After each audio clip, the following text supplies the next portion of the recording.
a identidade do Senhor e Salvador Jesus Cristo. Cristologia, eu não sei se você já ouviu essa expressão, é uma palavra técnica, e ela é usada geralmente na teologia para expressar o estudo acerca da pessoa e da obra de Jesus Cristo. Cristologia, então, um estudo acerca de Cristo, envolvendo tanto a sua pessoa como a sua obra na cruz do Calvário.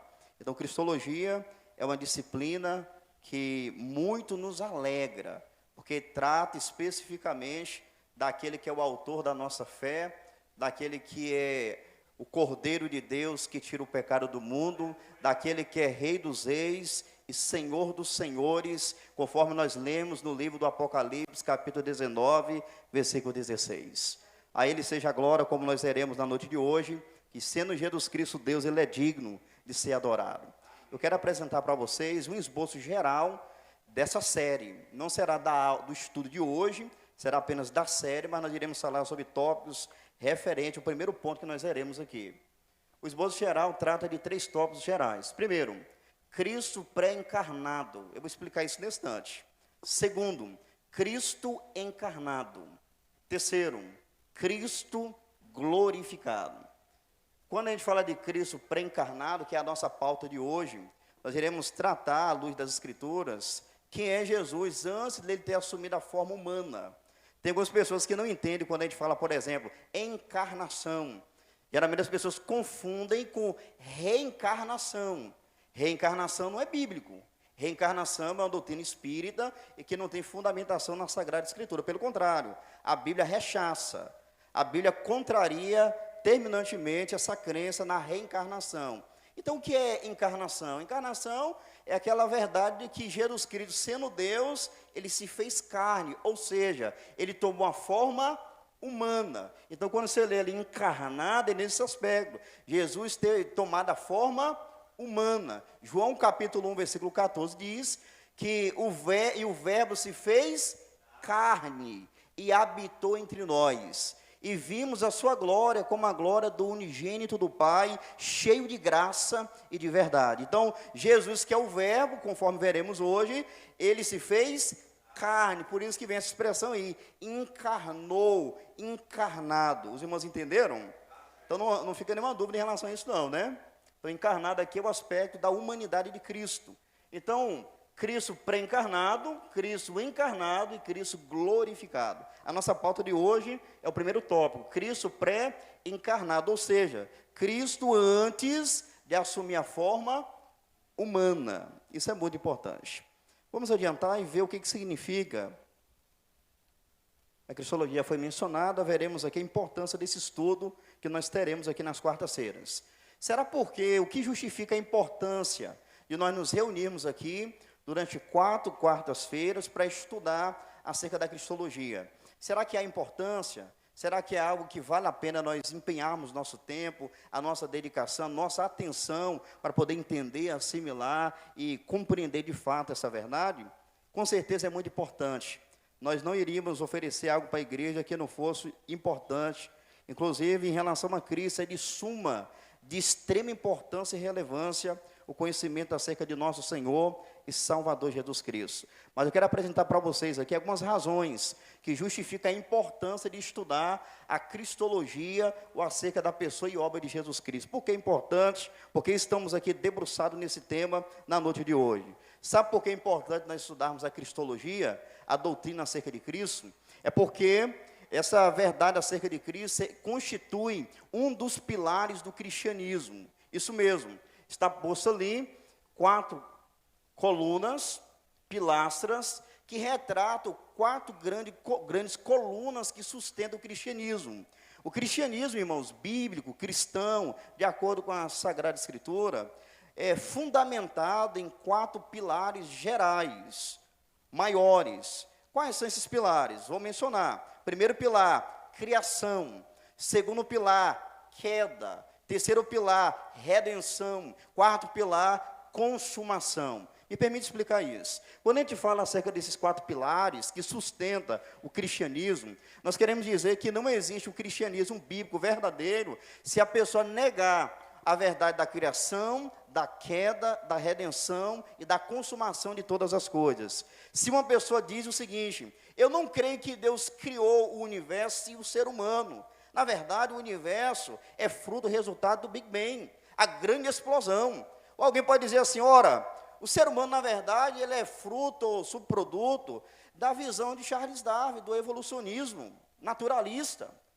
Uma pessoa que se diz cristã e afirma coisas como essa que eu coloquei, ela, na verdade, não faz parte do cristianismo. Porque o cristianismo tem como primeiro pilar, o pilar da criação, que ensina que o Deus Todo-Poderoso criou todas as coisas pelo poder da sua palavra. Gênesis capítulo 1, versículo 3, está escrito: e disse Deus, haja luz e houve luz. O Salmo 33, verso 9 diz: porque o Senhor falou e tudo se fez, mandou e logo tudo apareceu. Então, se uma pessoa diz que não crê que Deus é o Criador de todas as coisas, ela não faz parte do cristianismo bíblico. Porque o cristianismo prega: Deus é santo, o Criador de todas as coisas, dos céus, da terra, do mar e de tudo quanto há neles. É por isso que no Salmo 24:1 nós lemos: porque do Senhor é a terra e a sua plenitude, o mundo e aqueles que nele habitam. Então esse é o primeiro pilar. Mas e um segundo pilar do cristianismo: queda. O que isso quer dizer? Significa que Deus ele criou tudo perfeito, inclusive o homem, sendo portador da sua imagem. Entretanto, o pecado entrou no mundo e desfigurou a criação perfeita de Deus, trazendo consequências trágicas, não somente para a criação, mas especialmente para o homem. Então, essa verdade é fundamental. Se a pessoa diz que é cristã e nega a verdade do pecado no mundo, ela não pode ser denominada uma cristã genuína. Um cristão genuíno. Por quê? Porque o cristianismo ele é fundamentado nisso. Deus criou, entretanto o pecado entrou no mundo e desfigurou a criação de Deus. Inclusive a imagem de Deus no homem, quando o homem peca, essa imagem ela não é arrancada, ela é desfigurada. Mas vejam, Deus criou tudo perfeito, mas o pecado entra no mundo e traz problema. Consequência, morte, sofrimento e toda a ordem de males. Então, é o segundo pilar. Então veja, Deus criou tudo perfeito, só que o pecado entra no mundo, e agora há uma necessidade de redenção. É o terceiro pilar hoje aqui. O terceiro pilar do cristianismo é a redenção. Deus criou, o pecado entrou no mundo, mas Deus, o Pai, enviou seu Filho Jesus Cristo como Salvador, como Redentor, para salvar não somente o ser humano, mas futuramente restaurar a ordem da criação. Então, redenção. Sem o Redentor, não há salvação. Sem o Redentor, não há restauração, que é o quarto pilar. O quarto pilar representa a consumação de todas as coisas. Haverá restauração da criação de Deus, do homem. Aqueles que se entregaram a Jesus Cristo como seu Senhor e Salvador, eles irão desfrutar da vida eterna para sempre, onde não haverá mais lágrima, onde não haverá mais choro, onde não haverá mais pranto, onde não haverá mais sofrimento, onde não haverá nenhuma sorte de males. Será restaurado, ao passo que aqueles que rejeitaram a Cristo como Senhor e Salvador da sua vida, eles irão perecer eternamente. Então vejam, criação, queda, redenção e consumação. A pergunta que fica é: nós estamos tratando de cristologia. E na cristologia, qual desses quatro pilares aqui representa o assunto que nós iremos tratar hoje acerca de Cristo? Se você falar assim para mim, pastor, criação, eu tenho que concordar com você, mas em parte, porque de fato nós veremos hoje que Cristo é o Criador. Mas o ponto focal aqui, que está intimamente ligado com a pessoa e a obra de Cristo, é o terceiro pilar chamado redenção.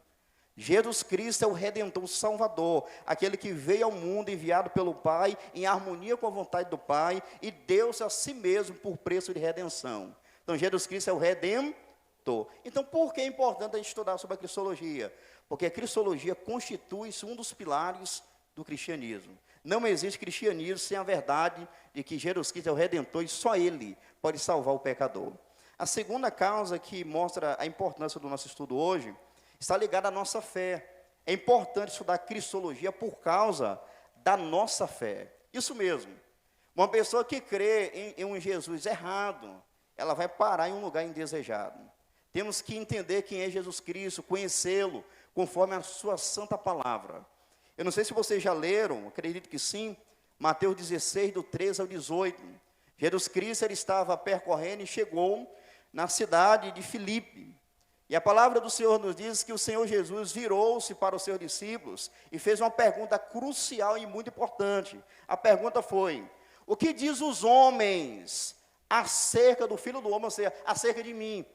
O Senhor Jesus começou a inquirir, perguntar, indagar, meus discípulos, o que as multidões, o que os povos, o que as pessoas falam ao meu respeito? Quem eu represento para eles? Vocês podem me responder? Queridos, a resposta não foi boa, não. Houve uma resposta, mas não foi boa. Sabe qual foi a resposta? Os discípulos viraram para Jesus e disseram o seguinte: olha, alguns dizem que o Senhor é Elias, outros dizem que é João Batista, outros dizem que é Jeremias, ou algum dos profetas. Olha só, a maneira que eles enxergavam Jesus. Aquela multidão, aquelas pessoas, estavam confundindo Jesus com Elias, com Jeremias, com João Batista, com outros profetas do Antigo Testamento. Mas o que nos chama a atenção é que Jesus Cristo, ele vira-se para os seus discípulos e faz outra pergunta. Não mais acerca do que as pessoas falavam acerca dele. A pergunta foi: e vós? E vós? Quem dizeis que eu sou? Para vocês, quem sou eu? O que eu represento para vocês? Como vocês me enxergam? O que é que vocês entendem acerca da minha pessoa? Se eu perguntasse para você aqui agora, quem é Jesus? Que resposta você me daria? Porque Jesus Cristo, ele volta a pergunta para os seus e diz: e vós? A multidão está equivocada a meu respeito.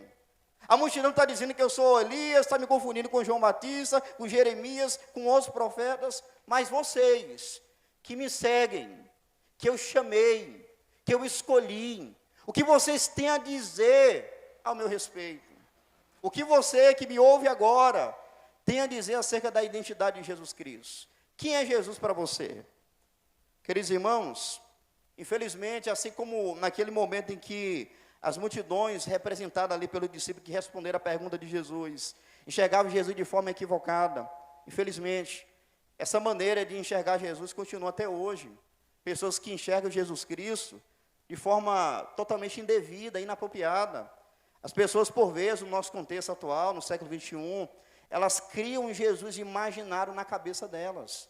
Elas tentam imaginar e pensar Jesus de acordo com a sua conveniência, de acordo com o seu bel prazer.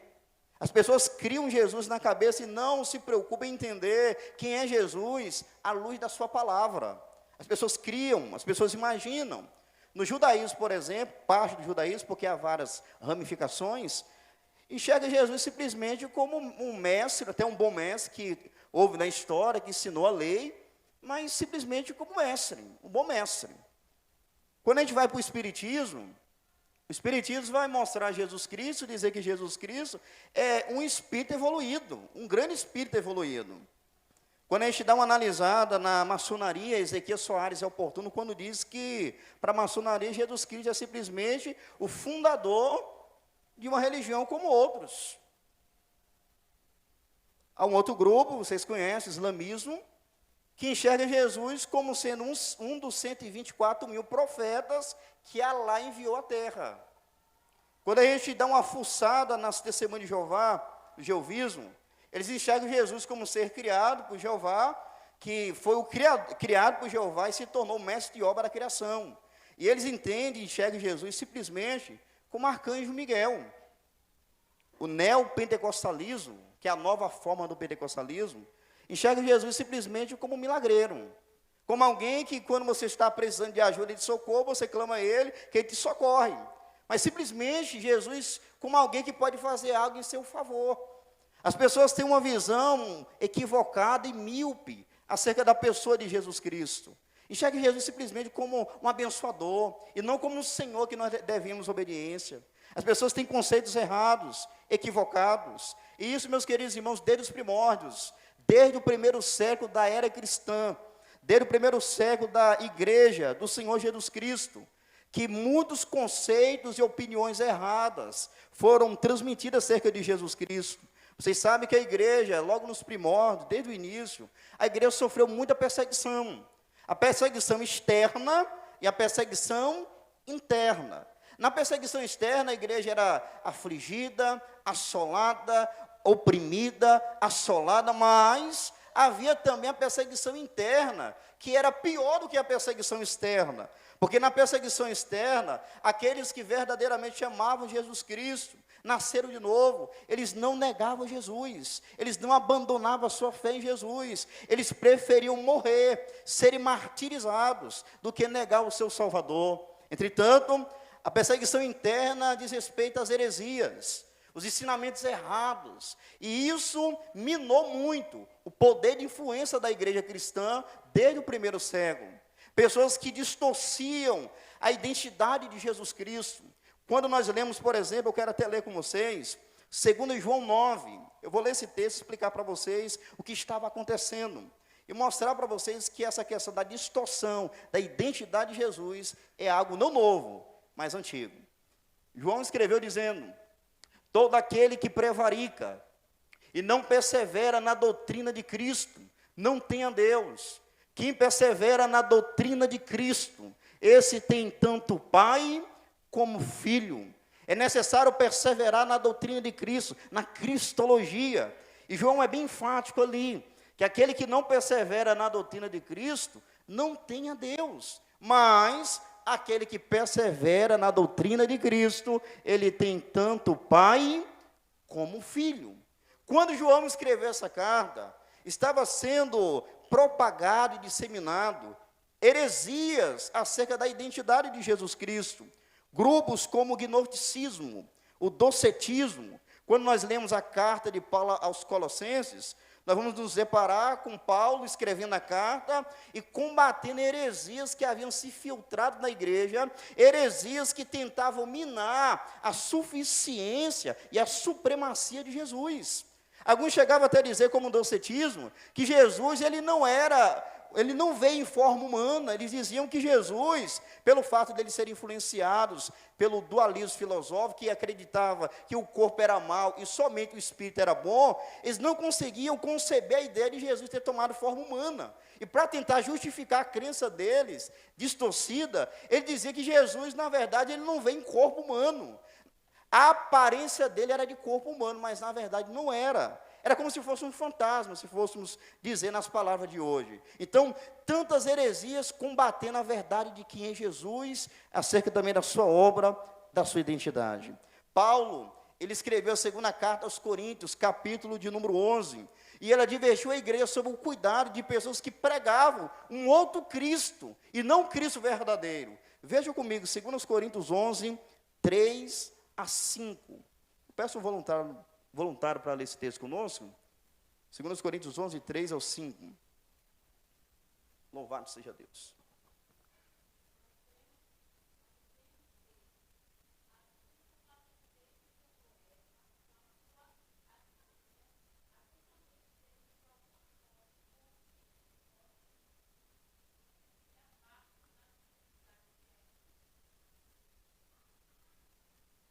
Quatro.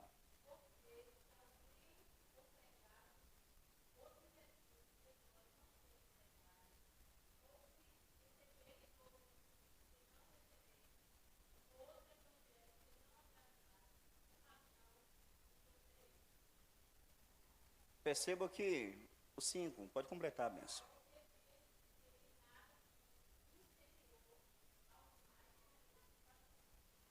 Então veja, Paulo, ele estava preocupado com a igreja, e ele disse que ele tinha zelo da igreja como zelo de Deus. E ele receava que, assim como a serpente enganou Eva no jardim, o mesmo ia ocorrer com os irmãos fossem corrompidos da sua simplicidade em Cristo. E ele, quando chega no versículo de número 4, ele diz: porque se alguém for pregar-vos outro Jesus, que nós não temos pregado.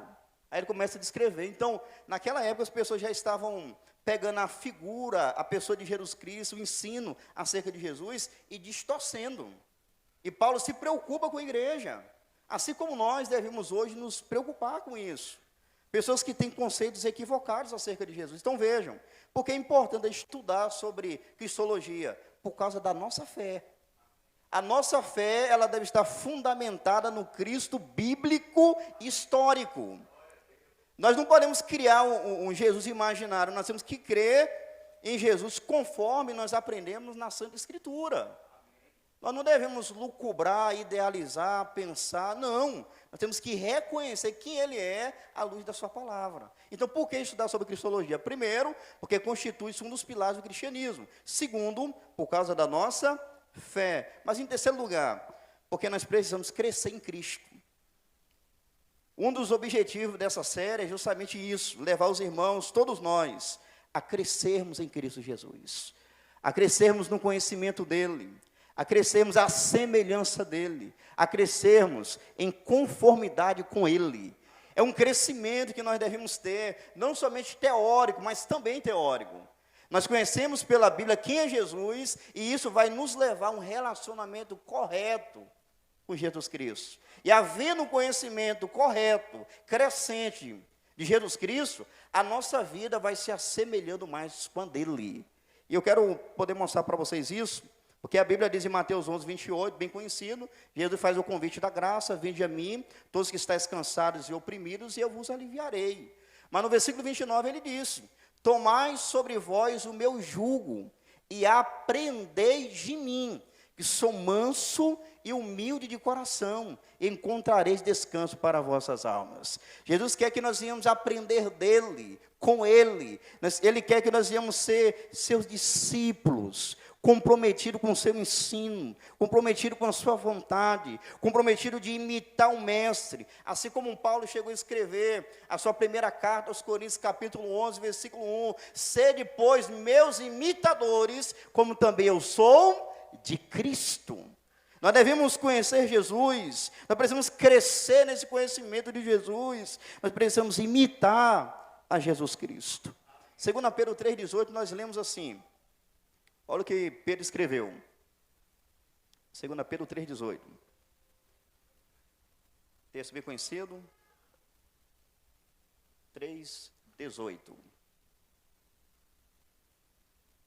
Antes, crescei na graça e conhecimento de nosso Senhor e Salvador Jesus Cristo. A Ele seja dada a glória, assim agora como no dia da eternidade. Amém. Temos que crescer na graça e conhecimento de quem, meus queridos? De nosso Senhor e Salvador Jesus Cristo. É por isso que nós estamos aqui hoje. Porque nós devemos, é imperioso, é mandamental. Deus quer que cresçamos no conhecimento do seu Filho, Jesus Cristo. É um conhecimento teórico e relacional. Um conhecimento que se aprofunda a cada momento, que nós temos contato com as verdades acerca de Jesus. É como Paulo diz, nós temos que estar arraigados e sobreedificados nele. Colossenses capítulo 2, versículo 7. E olha o que está escrito em Efésios 4,13. Leiam comigo esse texto. Efésios 4,13. Até que todos cheguemos à unidade da fé e ao conhecimento do Filho de Deus, a varão perfeito, à medida da estatura completa de Cristo. Até que todos cheguemos à unidade da fé e ao conhecimento do Filho de Deus. É um conhecimento que deve ser progressivo. Temos que crescer mais e mais, conhecer pela palavra, se relacionar com Jesus, se identificar com Jesus, ser conformado à imagem de Jesus. Versículo 15. Louvado seja Deus. Olha o que Paulo escreve. Antes, seguindo a verdade em amor, cresçamos em tudo naquele que é a cabeça. Quem? Cristo.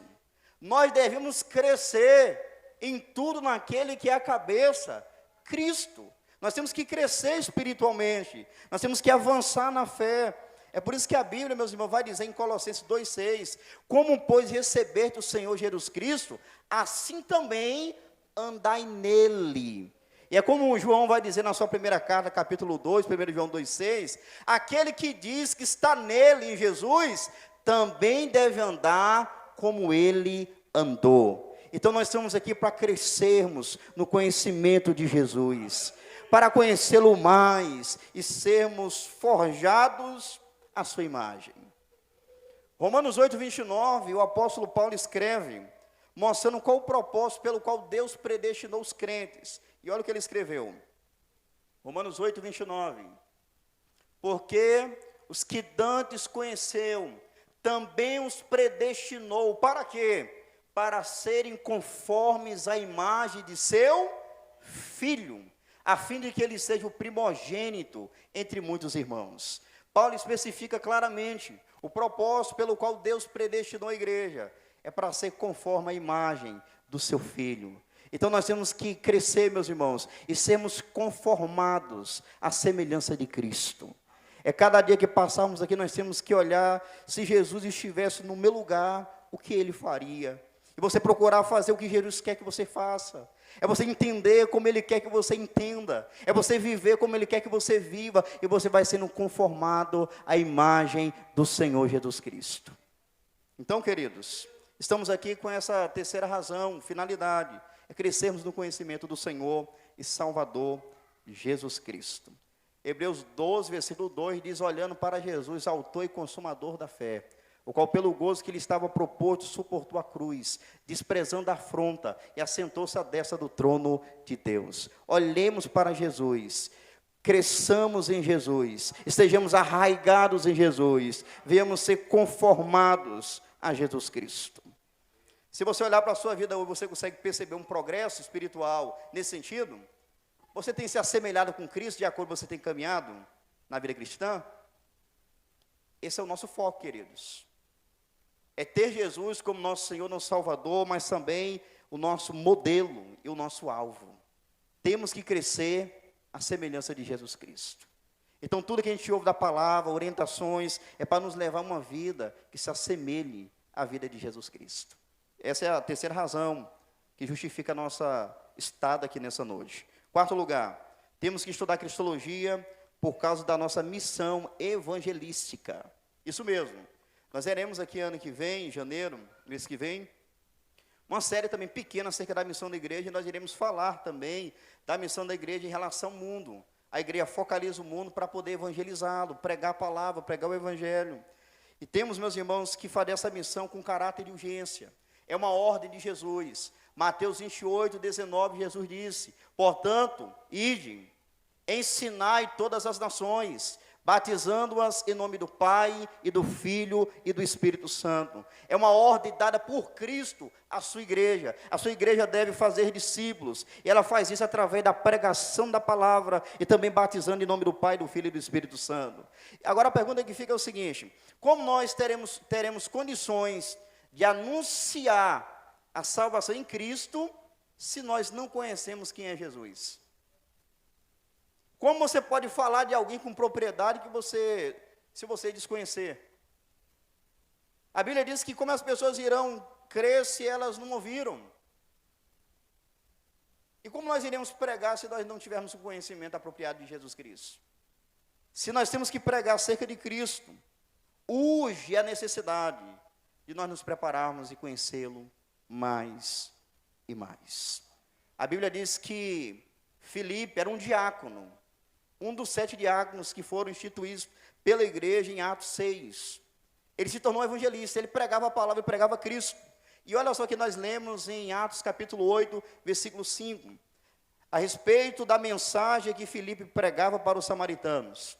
E descendo Filipe à cidade de Samaria, lhes pregava a Cristo. Veja que esse homem, apesar da sua simplicidade, apesar das dificuldades, ele era o homem que pregava, mas ele pregava a Cristo. Meus irmãos, nós temos que anunciar o Senhor Jesus. Nós temos que pregar o Evangelho de Cristo. Mas nós não teremos êxito se nós não procurarmos conhecer quem é Jesus. Porque se eu não tiver uma compreensão bíblica acerca da pessoa bendita de Jesus, isso vai comprometer a minha pregação. Eu não vou pregar da forma que eu deveria pregar. Eu não serei fiel na minha pregação, porque sem o conhecimento de Cristo, meus irmãos, nós não teremos êxito na proclamação do Evangelho. É por isso que Paulo, em 1 Coríntios 2, versículos 1 e 2, ele escreveu para a igreja que estava em Corinto, na sua primeira carta, e ele disse o seguinte, e eu, irmãos, quando fui ter convosco, anunciando-vos o testemunho de Deus, não fui com sublimidade de palavras ou de sabedoria? Porque nada me propus saber entre vós, senão a Jesus Cristo e este crucificado. Paulo, vocês percebem que ele tinha um compromisso inquebrantável em pregar o evangelho de Jesus. E ele estabelece ali duas coisas importantes da sua mensagem: senão a Jesus Cristo, a pessoa de Cristo, e esse crucificado, a obra de Cristo. Então vejam, Paulo pregava a cristologia. Ele pregava acerca de Jesus Cristo, a sua pessoa, mas também pregava acerca da sua obra, e este crucificado. A igreja deve se preparar para pregar. A igreja precisa conhecer Jesus para anunciar com fidelidade a sua pessoa, a sua vontade, o seu sacrifício, a sua obra na cruz do Calvário, para trazer salvação para os pecadores. Então estamos aqui e temos essas 4 razões para nos fomentar, nos incentivar, nos mover a pegarmos firmes nessa série e conhecer mais acerca da pessoa e da obra de Jesus Cristo. Eu quero agora partir para o segundo tópico e procurar entender com vocês quem é Jesus, tratando esse tópico essencial que diz respeito à sua divindade. Eu não sei se vocês já ouviram essa expressão, divindade, deidade, mas quando vocês ouviram o pastor Arlan falando, outro irmão falando, é para se referir ao fato de que Jesus Cristo é Deus. Isso mesmo, a divindade de Cristo diz respeito ao fato dele ser Deus. E nós queremos, aqui na noite de hoje, apresentar para vocês o que a Bíblia tem a dizer a esse respeito. Tem pessoas que não sabem que Jesus Cristo é Deus. Então, como eu falei para vocês, a fé dessa pessoa pode estar comprometida, a pregação dessa pessoa pode estar comprometida, porque para pregar acerca de Cristo nós temos que conhecê-lo. E é por isso que temos que reconhecer e procurar entender a sua divindade. Isso é importante, irmãos. Isso é muito sério. Às vezes nós estamos pregando, o pastor Arlan sempre menciona aqui, nós falamos, irmãos, a Bíblia diz que Jesus é o Filho de Deus. E alguns irmãos têm dificuldade de concatenar. Como a Bíblia fala que Jesus é Deus, mas ao mesmo tempo a Bíblia fala que Jesus é o Filho de Deus. Então tem irmãos que têm dificuldade de assimilar isso. E nós queremos hoje, pela graça de Deus, a partir de hoje, na verdade, poder contribuir na elucidação, no esclarecimento acerca das verdades que envolve tanto a divindade como também a humanidade de Jesus, que nós veremos a partir de quarta-feira que vem. Mas se Jesus é Deus, a Bíblia ensina isso? E se a Bíblia ensina isso, onde eu encontro essas informações que mostram que verdadeiramente Jesus é divino? Então, nesse aspecto, queridos, eu quero aqui reconhecer que há uma doutrina que a gente precisa aqui, pelo menos, mencionar de relance, que é a chamada doutrina da Trindade, ou triunidade. Existem alguns segmentos religiosos, até mesmo movimentos sectários, que quando você fala assim, eu creio na Trindade, as pessoas, a primeira coisa que algumas pessoas dizem é o seguinte: mas nessa palavra Trindade está na Bíblia? Me mostra aí. A palavra Trindade não está, mas o ensino acerca da Trindade está. O que é essa verdade chamada Trindade, triunidade? Eu quero citar uma frase aqui, importante, que diz o seguinte: nós adoramos a Deus em Trindade, e Trindade em unidade. Não confundimos as pessoas, nem separamos a essência. Então, é um único Deus que subsiste em 3 pessoas divinas: o Pai, o Filho e o Espírito Santo. Então, é um único Deus, não são 3 deuses, como alguns tentam acusar aqueles que creem na Trindade. Não, é um único Deus em essência, mas que subsiste na pessoa do Pai, do Filho e do Espírito Santo. É até curioso que na Bíblia a gente vai encontrar o que é chamado unidade composta. A gente tem unidade absoluta e unidade composta. E algumas pessoas lá em Deuteronômio 6,4, pelo fato de não entender, eles pegam esse texto que diz que ouve Israel, o Senhor nosso Deus é o único Senhor. Então aí ensina o monoteísmo, um único Deus. Aí algumas pessoas dizem, como é o único Deus e vocês creem na Trindade? É justamente essa verdade. Deus é o único Deus, só que ele subsiste em 3 pessoas distintas: o Pai, o Filho e o Espírito Santo. Inclusive a palavra que diz lá, o único Senhor, a palavra que aparece ali, único, ela diz respeito à unidade composta. Inclusive, é a mesma palavra que é empregada em Gênesis capítulo 2, versículo 24, que diz: portanto, deixará o varão seu pai e sua mãe, unir-se à sua mulher, e ambos serão uma só carne. Ou seja, o homem e a mulher, quando entra na aliança de casamento perante Deus, ele entra nessa unidade composta. se torna uma só carne, composta de duas pessoas, um só casamento, composto de duas pessoas, o homem e a mulher. Então, é a mesma expressão, a unidade composta. A palavra único em Deuteronômio 6,4 diz respeito à unidade composta, o Pai, o Filho e o Espírito Santo. Mas qual é a base bíblica para afirmar que Jesus Cristo verdadeiramente é Deus? Essa é uma verdade caríssima da fé cristã, e eu quero apresentar de algumas maneiras aqui. 6 maneiras. Eu quero mostrar para vocês que a Bíblia atesta a divindade de Jesus Cristo. Estão preparados? Em primeiro lugar, a gente vai procurar entender o que o Antigo Testamento tem a ensinar acerca da divindade de Cristo. Será que o Antigo Testamento contribui nessa compreensão de que Jesus Cristo é Deus? Nós veremos o Antigo, o ensino do Novo, a declaração de Deus o Pai, a declaração do próprio Cristo, os atributos de Cristo e as obras de Cristo. 6 argumentos que comprovam enfaticamente que Jesus Cristo é Deus. Vamos por parte. O Antigo Testamento ensina que Jesus é Deus? Sim. Eu quero começar lendo com vocês o Salmo 45, versos 6 e 7.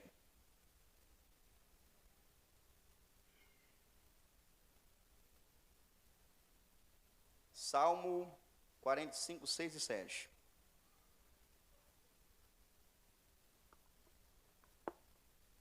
Esse salmo aqui, ele é uma riqueza. Os irmãos podem acompanhar aqui. Vamos tentar remer o tempo por aqui. Eu até queria que os irmãos interagissem lendo o texto bíblico físico, mas dado o tempo, eu vou ter que correr um pouquinho aqui, lendo no Data Show. O teu trono, ó Deus, é eterno e perpétuo.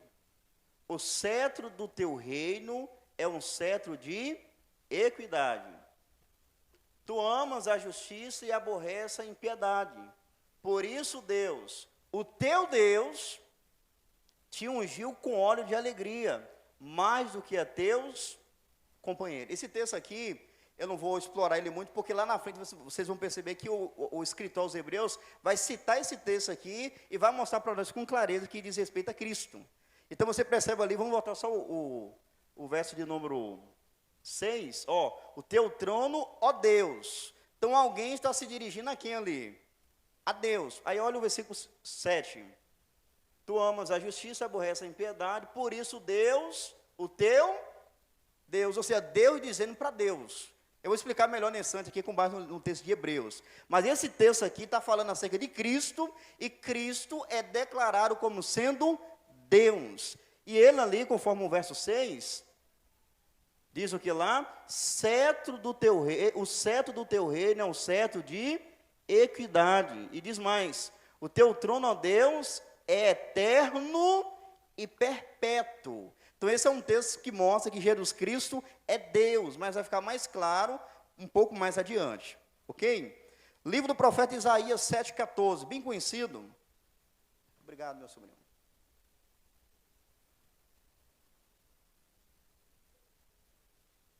Isaías. Alguém pode ler esse texto, por gentileza? 7,14.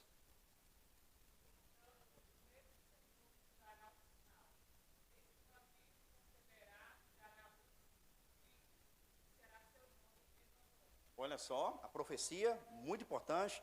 Mateus 1,23, Mateus vai explicar o que significa Emanuel. Aqui é uma profecia messiânica, e Mateus 1,23, quando no nascimento de Jesus Cristo, olha o que ocorre. A profecia, eis que a Virgem conceberá e dará à luz um filho, e ele será chamado pelo nome de Emanuel. Emanuel traduzido é o quê?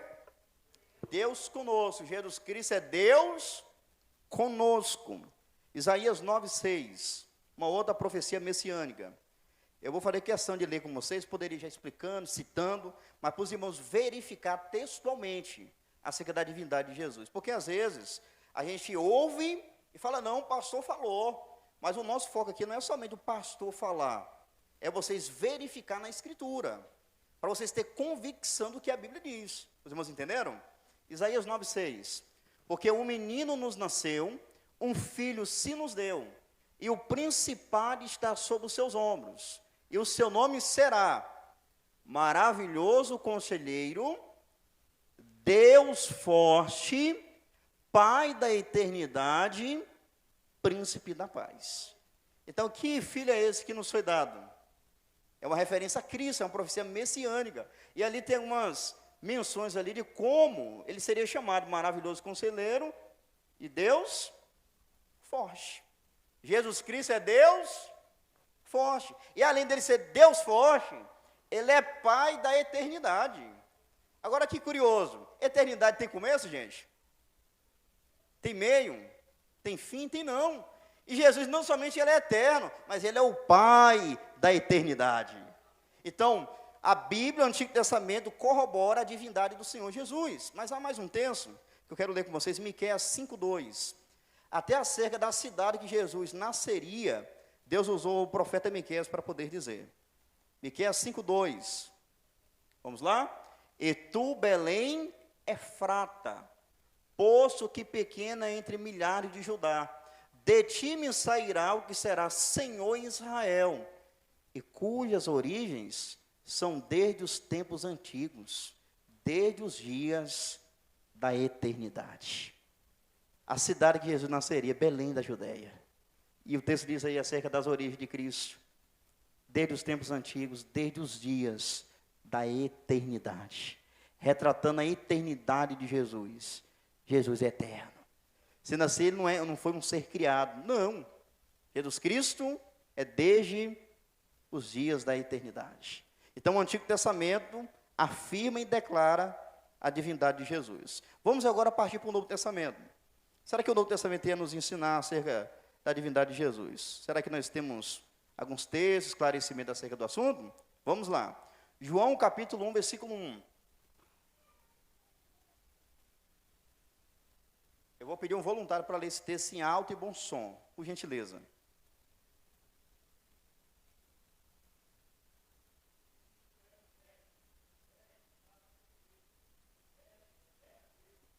Vamos lá?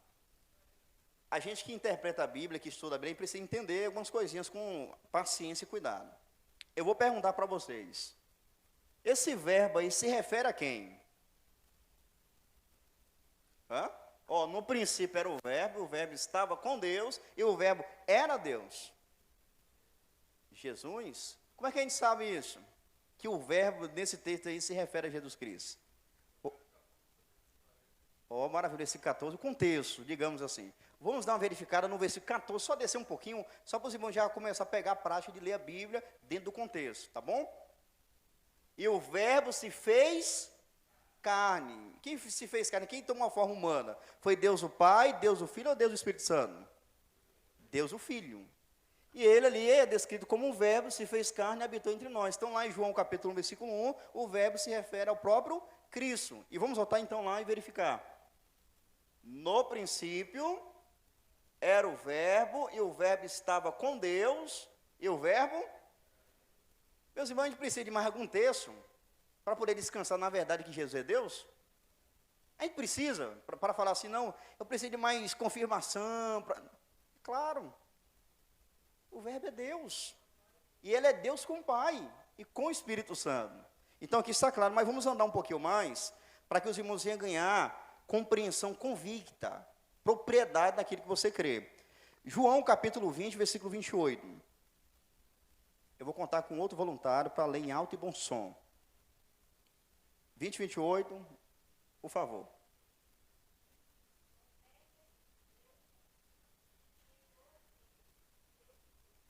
A história de Tomé vocês conhecem, né? O conhecido Dídimo, era apelidado de Dídimo. Ele era um discípulo de Jesus, mas ele demorava para acreditar nas coisas, viu? Ele é considerado como o discípulo incrédulo. Ele falou que depois que Jesus morreu, ele só acreditava. Algumas pessoas dizendo que já tinha visto Jesus. Ele, não, só acredito se eu tocar na marca do lado direito, onde ele foi ferido, no lugar dos cravos na mão. Se eu não ver, eu não acredito, não. Jesus apareceu para ele.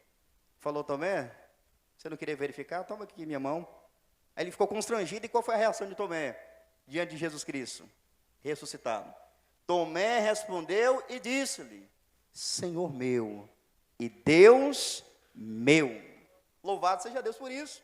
Jesus é Deus. E aqui é um detalhe. Você vai perceber que Jesus, em momento algum, repreendeu Tomé, porque Tomé chamou ele de Senhor e Deus. Se Jesus não fosse Deus, será que Jesus não iria corrigir Tomé? Como que dizer, não faz isso não, Tomé. Por exemplo, quando você lê o livro do Apocalipse, João, salvo engano, por 2 vezes, ele se prostrou diante do anjo para adorar. Aí o anjo corrigiu, olha, adoração a Deus, adore a Deus. A Bíblia vai mostrar para nós também um homem chamado Cornélio, que quando ele estava diante de Pedro, ele se curvou para adorar. Pedro falou, não, olha, eu sou homem como você. Mas Jesus Cristo diante de Tomé se prostra e disse, Senhor meu e Deus meu, e Jesus não repreende. Por quê? Porque Jesus Cristo é Deus. Romanos capítulo 9, versículo 5. Eu quero te dar fundamento, base bíblica, para os irmãos estar bem solidificados. Dos quais são os pais e dos quais é Cristo, segundo a carne, o qual é sobre todos, Deus bendito eternamente. Amém. Quem é Jesus ali? Deus bendito eternamente. Alguma dúvida em relação a esse texto aqui? É bem claro. Deus bendito eternamente. Amém. 1 João, melhor, Filipenses 2,6. Esse texto aqui é fantástico. Que sendo em forma de Deus, não teve por usurpação ser igual.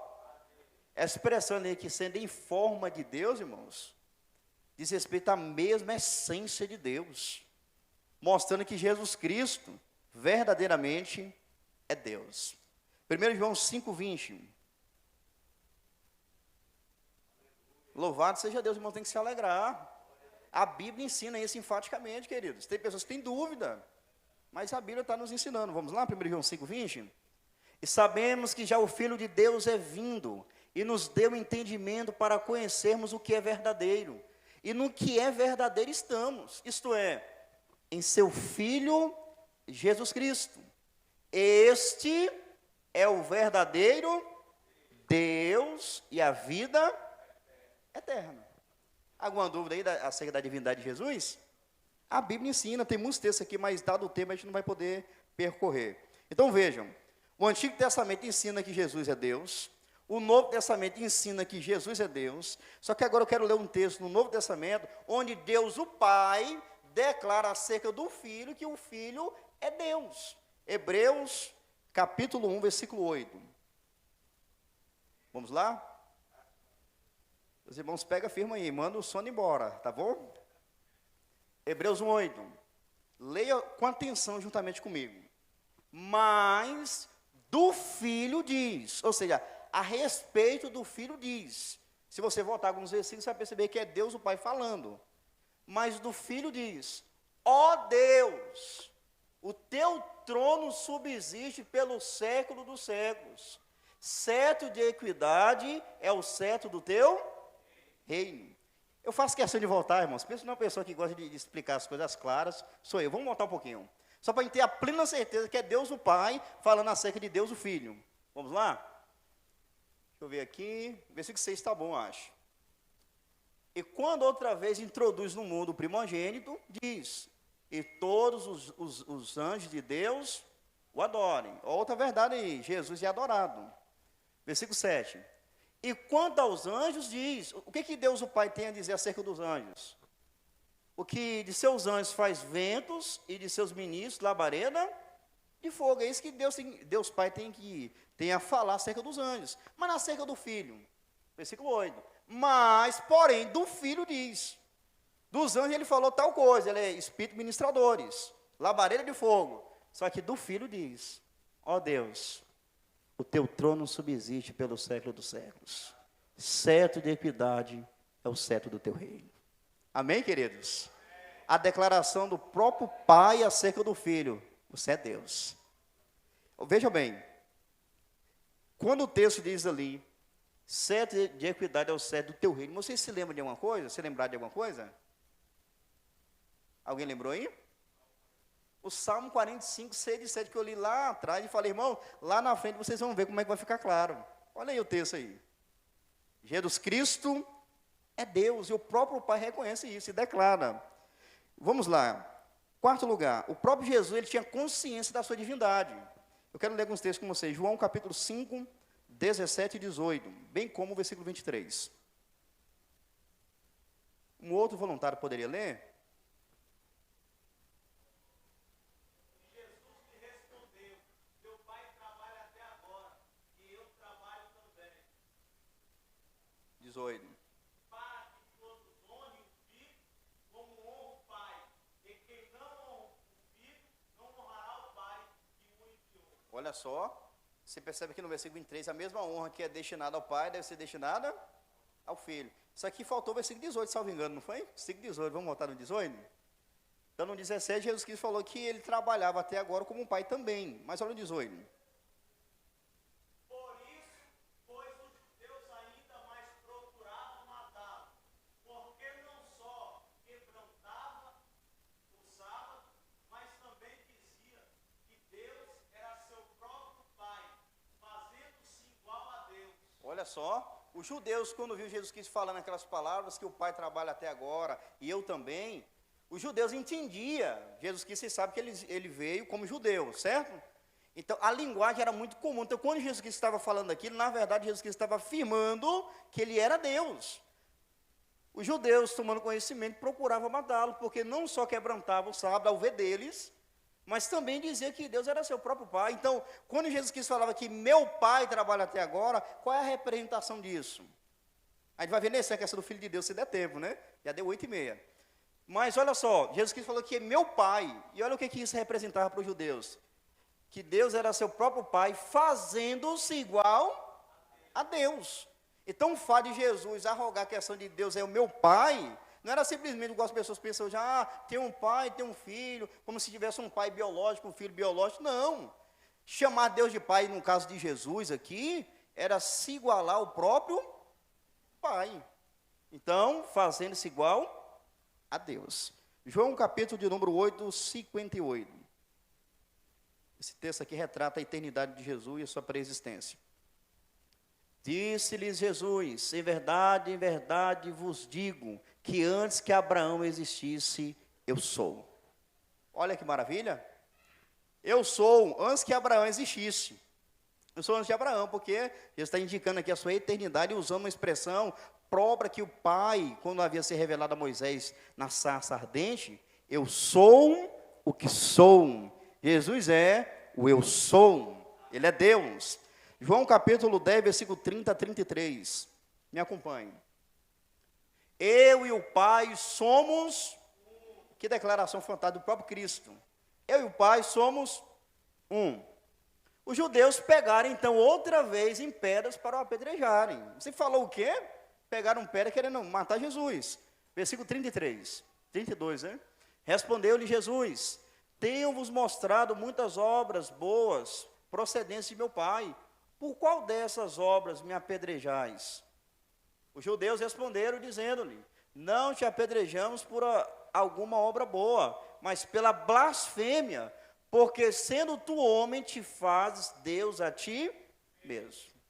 Então, as declarações de Jesus para os judeus que entendiam muito bem a linguagem, quando Jesus falava algo, ele está se passando por Deus. Vamos apedrejar, ele é blasfêmia. Mas Jesus Cristo declarou enfaticamente que ele é Deus. Então, quarto argumento até aqui. Quinto argumento, os atributos de Jesus, de Cristo. O que é atributo? Atributo são perfeições de Deus, como se fossem qualidades, características. Por exemplo, eu virar para você e dizer o seguinte, olha, fulano de tal é uma pessoa humilde. Isso é um atributo, é uma característica, é uma qualidade. Então, quando a gente fala de atributos de Deus, diz respeito às suas perfeições, às suas características sublimes. E as mesmas características que nós encontramos em Deus o Pai, encontramos também em Deus o Filho. Por exemplo, a eternidade. Salmo 90, verso número 2. Antes que os montes nascessem, que tu formasse a terra e o mundo. Sim, de eternidade a eternidade, tu és... Será que Jesus Cristo é eterno? A gente já viu isso, né, alguns textos? Mas me permita ler aqui Hebreus capítulo 1, versículo 12. E como um manto os enrolarás, e como uma veste se mudarão, mas tu és o mesmo, e os teus anos não acabarão. Retratando a eternidade de Cristo. Hebreus 13, 8, vocês conhecem esse texto? Que mostra tanto a eternidade como a imutabilidade. A imutabilidade é o atributo pelo qual Deus ele não muda, Deus é inalterável. Jesus, ele é inalterável, ele não muda. E a Bíblia diz lá que Jesus Cristo é o mesmo, ontem, hoje e eternamente. Além de eterno, ele é imutável, ele é o mesmo. Louvado seja o Senhor. Onipotência, atributo pelo qual Deus tem todo o poder. Será que Jesus tem todo o poder? Mateus 28, 18, é-me dado todo o poder nos céus e na terra. Ele é onipotente. Ele também é onisciente, ele sabe de todas as coisas. Quantas vezes Jesus estava ensinando e falava algo, as pessoas começavam a razoar nos corações, dizendo, como assim ele fala isso? Como assim ele se ajunta com os pecadores? E Jesus trazia à tona o que estavam pensando. Porque arrazoais isso em vossos corações. Só, meus irmãos, quem conhece o pensamento é Deus. Se Jesus sabia o que as pessoas estavam pensando, enfatiza claramente que ele é Deus. Mas ele, meus queridos, também é onipresente. Assim como o Pai o é, Jesus Cristo também. Ele chegou a dizer em Mateus 18, 20, aquele texto da disciplina eclesiástica, ele diz que onde estiver 2 ou 3 reunidos em meu nome, aí estou eu no meio deles, mostrando a onipresença de Cristo. E em Mateus 28, 20, quando ele deu a grande comissão, ele diz, eis que eu estou convosco todos os dias, até a consumação dos séculos. Amém. Cristo é onipresente. Mas Jesus Cristo também, a divindade de Jesus fica clara através das suas obras. As obras que o Pai faz, Jesus faz. Eu quero destacar 2 aspectos aqui. Criação. Cristo é o Criador de todas as coisas. João capítulo 1, versículo 3. Leiam comigo. João 1, 3 e 10. Todas as coisas foram feitas por Ele. E sem Ele, nada do que foi feito se fez. Então, tanto no aspecto da criação do universo como do ser humano. Cristo é o Criador, o co-criador, o Pai é o Criador, você vai ver na Bíblia, o Espírito Santo é o Criador, e Jesus Cristo também é o Criador. Ele é Deus. As obras de Cristo demonstram a sua divindade. Colossenses 1,16, melhor, o versículo 10, né, de João 1. Estava no mundo, e o mundo foi feito por quem? Por Ele. E o mundo não o conheceu. Colossenses 1,16. Quem pode ler esse texto? Em alto e bom som. Porque dele foram criadas todas as coisas, que há nos céus e há na terra, visíveis e invisíveis. Sejam tronos, seja dominações, seja principado, sejam potestades. Tudo foi criado por ele E para Ele. Glória a Deus. Ele é o Criador de todas as coisas, todas as autoridades, governos. Cristo é o Criador, tudo foi criado por Ele e para Ele. As obras de Cristo retratam a sua divindade.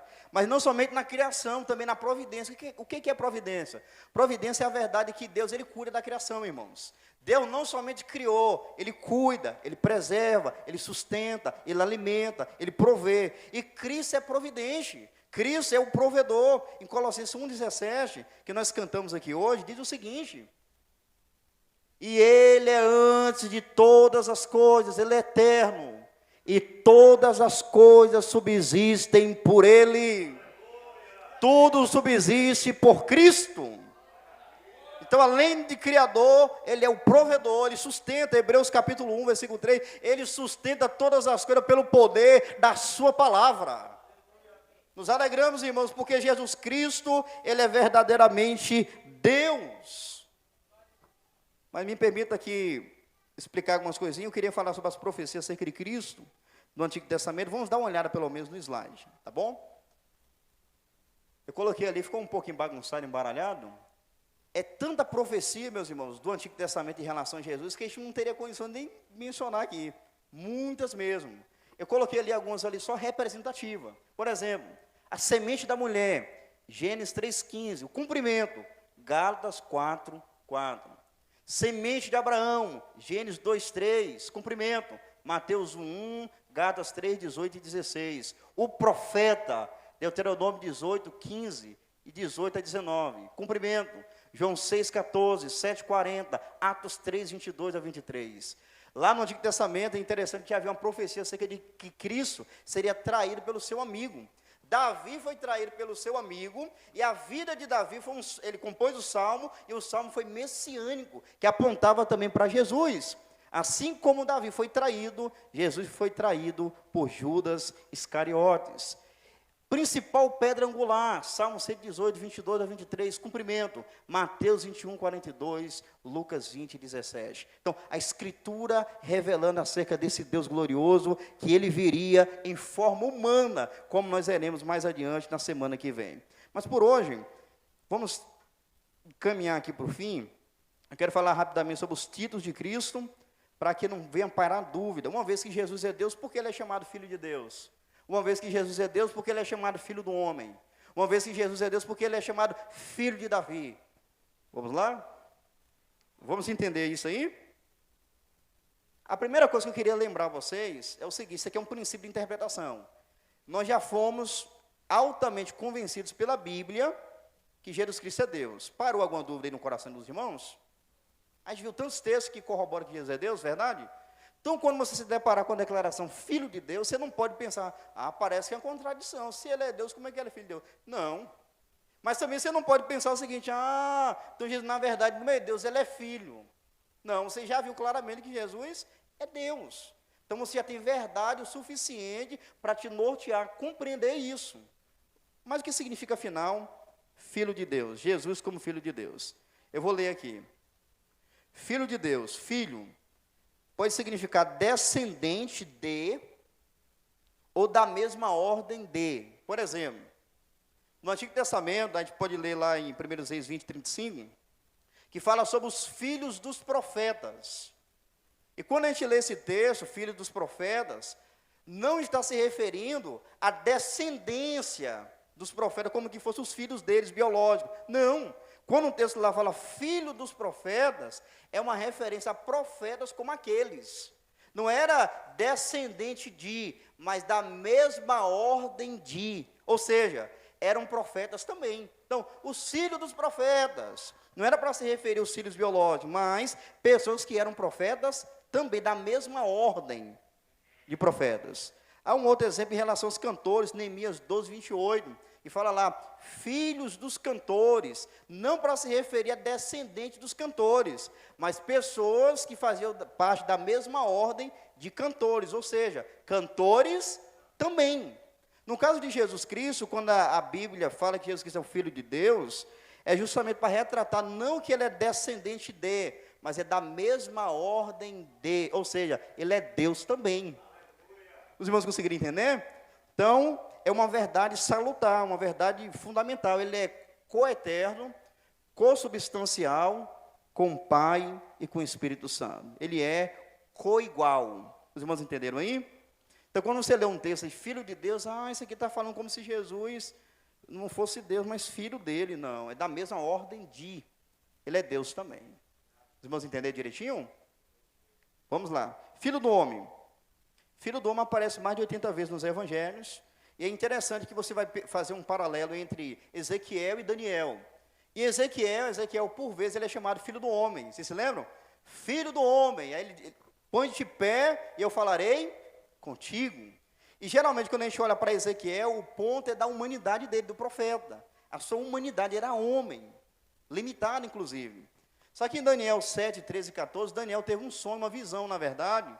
E ele viu que ele descreve como sendo filho do homem, só que recebeu poder, domínio sobre todas as coisas. Então, alguns, quando olham a expressão filho do homem, tentam olhar para o filho do homem como se fosse a junção da divindade de Jesus com a humanidade. Só que se a gente analisar direitinho o livro do profeta Daniel, eu quero ler com vocês, me parece que esse aspecto aqui ressalta a divindade de Jesus, mais do que a junção entre divindade e humanidade. Vejam bem, Daniel 7, 13 e 14. 13 e 14. Eu estava olhando as minhas visões da noite, Daniel relatando. E eis que vinha nas nuvens do céu como filho do homem. E dirigia-se ao ancião de dias, que é uma referência a Deus Pai, e o fizeram chegar até ele. E foi-lhe dado, para o filho do homem, foi-lhe dado o domínio e a honra e o reino, para que todos os povos, nações e línguas o servissem. O seu domínio é um domínio eterno, que não passará, e o seu reino, o único que não será destruído. Então veja que o Filho do Homem aqui está intimamente ligado com a figura divina. Ele é um ser divino, é Deus, e recebe o domínio e também honra. E o texto prossegue, reino, para que todos os povos, nações e línguas o servissem.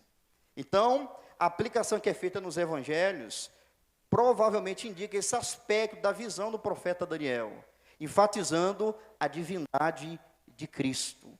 Ele tem domínio sobre tudo e sobre todos. Ele é Deus. Filho de Davi. Se você lembrar daquele cego, conhecido como Bartimeu, filho de Timeu. Jesus passando, indo para Jerusalém, ele estava a mercê, à beira do caminho, ali da cidade de Jericó. Ele ouviu falar que era Jesus que estava passando. E quando ele ouviu que era Jesus que estava passando, ele começou a clamar e dizer, Jesus, filho de Davi, tem misericórdia de mim. A multidão repreendia para que ele se calasse, mas ele clamava cada vez mais, dizendo, Jesus, filho de Davi, tem misericórdia de mim. Mas a pergunta é que não quer calar. O que significa filho de Davi? Filho de Davi é uma expressão, irmãos, é um título messiânico, que indica que Jesus Cristo é um Messias rei, vindo da linhagem de Davi. Vocês vão lembrar que a tribo de Judá, Deus separou e dali veio os descendentes de Davi, a linhagem real. E Deus escolheu essa tribo, através de Davi, para que viesse suceder, viesse levantar e enviar o seu filho, que é o Messias, o enviado pelo Pai. Então, filho de Davi trata-se de um título messiânico, que retrata a ligação de Jesus com o trono de Davi. Os irmãos entenderam? Eu quero aqui passar para as considerações finais, dado o tempo, queria muito poder prolongar, mas essas considerações finais devem ser feitas e eu não posso prolongar em outras explicações de outros pontos. Eu coloquei 3 coisas ali que a gente precisa considerar como sendo conclusivo para nós da aula de hoje. Primeiro, a gente precisa entender alguns textos. Isso mesmo. Uma vez que já ficou claro que Jesus Cristo é Deus, e é um ponto que a gente tem que salientar, a gente precisa entender alguns textos que geralmente são usados para tentar contrapor isso. A gente vai tentar ver rapidamente. Segundo, se Jesus é Deus, é necessário que nós viemos adorá-lo. Jesus Cristo deve ser adorado, é necessário adorar o Senhor Jesus. Terceiro, se acautelar de movimentos que negam a divindade de Cristo. 3 considerações finais, eu quero ir por parte aqui. Primeiro, entender alguns textos da Bíblia. Uma vez que Jesus é Deus, tem alguns textos que alguma pessoa pode pegar e falar assim, irmão, na verdade a Bíblia fala o contrário, Jesus não é Deus, não, Jesus é o primogênito da criação. Vamos lá? Livro de Colossenses, capítulo 1, versículo 15. Aos Colossenses 1,15. Carta de Paulo aos Colossenses 1,15. Vamos lá? O qual, se referindo a Jesus, é a imagem do Deus invisível. Nós cantamos aqui hoje. O primogênito de toda a criação. Aqui para nós, quando você fala de primogênito, o que vem na sua mente? A ideia de primeiro, não é isso? A pessoa teve 3 filhos e teve o primogênito, né, que veio primeiro. É isso mesmo que vem na nossa mente? E o texto diz que Jesus Cristo, ele é o primogênito de toda a criação. E sabe o que algumas pessoas dizem ao pegar esse texto aqui? Olha aí, Jesus não tem como ele ser Deus, porque ele é o primogênito de toda a criação, ou seja, ele foi o primeiro ser criado. O que se explica com base nesse texto aqui. E agora? A gente já viu que Jesus é Deus e tudo. Como lidar com esse texto então? Apocalipse 1,5. Vamos ler um outro texto, para depois a gente poder dar uma explicação. Apocalipse 1,5. E da parte de Jesus Cristo, que é a fiel testemunha, o primogênito dos mortos e o príncipe dos reis da terra, aquele que nos ama e em seu sangue nos lavou dos nossos. Esse texto aqui eu coloquei de propósito, já para nos ajudar a pensar. Se primogênito geralmente vem na nossa cabeça a questão do primeiro, aqui em Apocalipse diz que Jesus Cristo é o primogênito dos mortos, indicando que Jesus Cristo foi o primeiro a ressurgir dentre os mortos. Aí você pergunta, Jesus foi o primeiro, literalmente, nessa ordem de primeiro mesmo?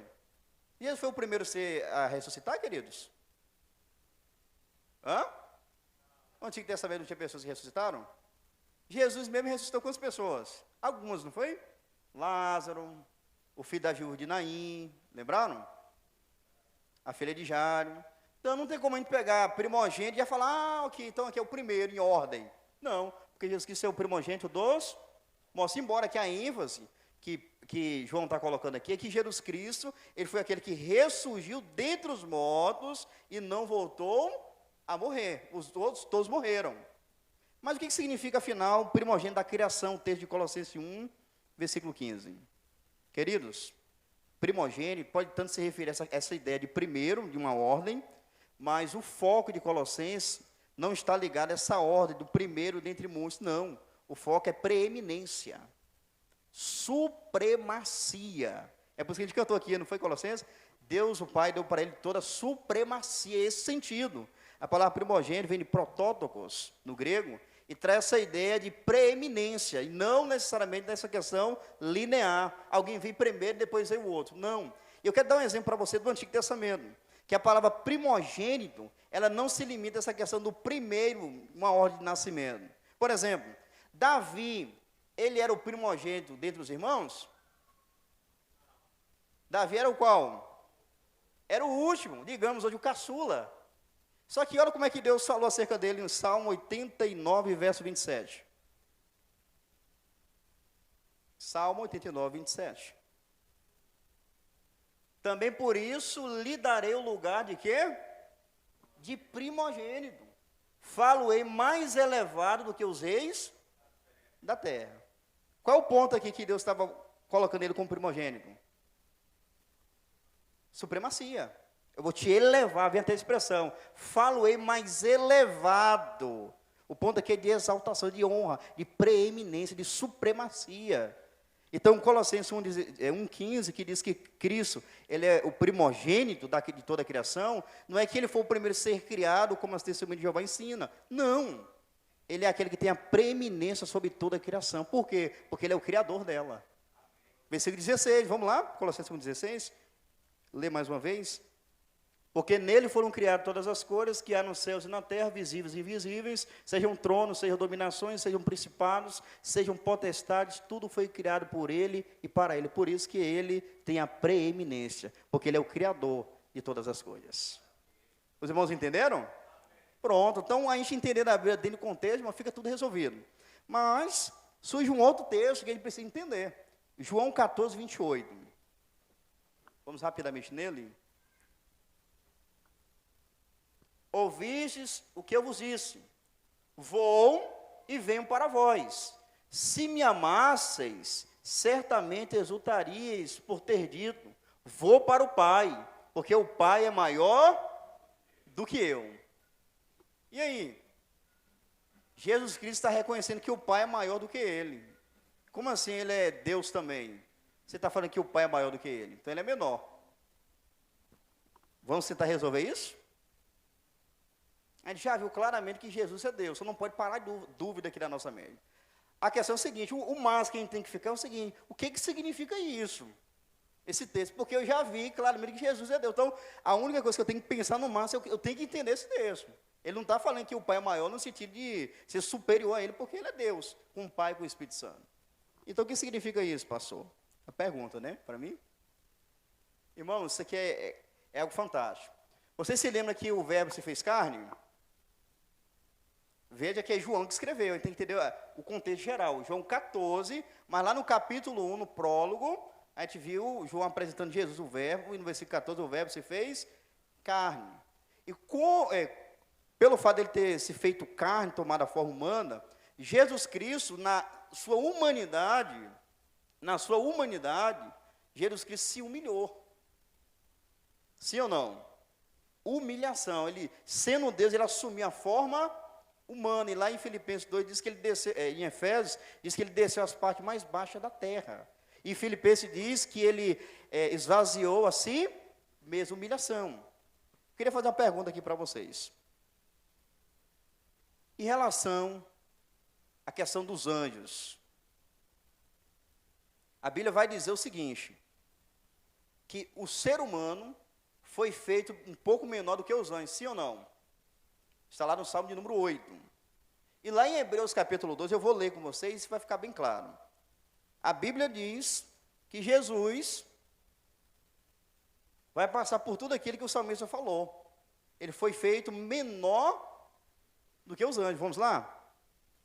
Hebreus capítulo 2. Tu fizeste um pouco menor do que os anjos, de glória e de honra o coroaste, eu constituí sobre as obras de tuas mãos. 8. Todas as coisas lhe sujeitaste debaixo dos pés. Ora, visto que lhe sujeitou todas as coisas, nada deixou que lhe não esteja sujeito. Mas agora, ainda não vemos que todas as coisas lhe estejam sujeitas. 9. Vemos, porém, coroado de glória e de honra, aquele Jesus, que fora feito um pouco menor do que os anjos, por causa da paixão da morte, para que pela graça de Deus provasse a morte por todos. Vejam bem, Jesus na sua humanidade, ele foi feito um pouco menor do que o que aqui? Os anjos, na sua humanidade. Então, se Jesus na humanidade foi feito menor do que os anjos, como é que ele não iria reconhecer, nessa condição que ele estava, de humilhação, que o Pai era maior do que ele? Vocês entenderam? Ele sendo menor do que os anjos, o texto diz aí, pela sua humilhação, claro que ele iria reconhecer que o Pai era maior do que ele, nesse estado que ele estava. Mas por causa de quê? Que ele foi feito um pouco menor do que os anjos. Por causa da paixão da morte. Mostrando que Jesus Cristo ele veio cumprir a missão em dar sua vida na cruz do Calvário. Então, nesse aspecto, Jesus Cristo foi feito menor do que os anjos, não no sentido que ele era inferior, mas da sua humanidade. Olha só o que Jesus Cristo fez por nós, irmãos. Ele sendo quem é excelso, majestoso, glorioso, ele se esvaziou a ponto de ser feito menor do que os anjos, por causa da paixão da morte. Então, Jesus Cristo nessa condição de humanidade, claro que ele iria reconhecer que o Pai era maior do que ele. Ele estava na condição de humilhação. Logo, não pode pegar João 14, 28 para dizer que Jesus é inferior ao Pai. Os irmãos entenderam? Certinho? Então me permita aqui mais uma observação. Se Jesus é Deus, a gente precisa adorar Jesus. Por isso que a gente canta, né? Só pra te e fazer teu nome grande e te dar o louvor que é devido. Estamos nós.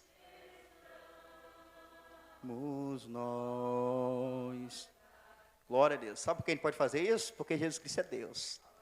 Quero ler rapidamente alguns textos com vocês. Hebreus 13, 20 a 21. Sendo ele Deus, ele deve ser adorado. Hebreus 13, 20 e 21. Vamos ler para a gente poder remer o tempo. Ora, o Deus de paz, que pelo sangue do concerto eterno, tornou a trazer dos mortos a nosso Senhor Jesus Cristo, grande pastor das ovelhas. Os aperfeiçoe em toda a boa obra para fazer a sua vontade, operando em vós o que perante ele é agradável por Cristo Jesus, ao qual seja glória para todos sempre. Amém. A Jesus Cristo, glória para todos sempre. Amém. 1 Pedro 4,11. Um voluntário que ainda não leu, tá bom? Quero que os irmãos interagem bastante. Pode ler esse texto, alguém que não leu ainda?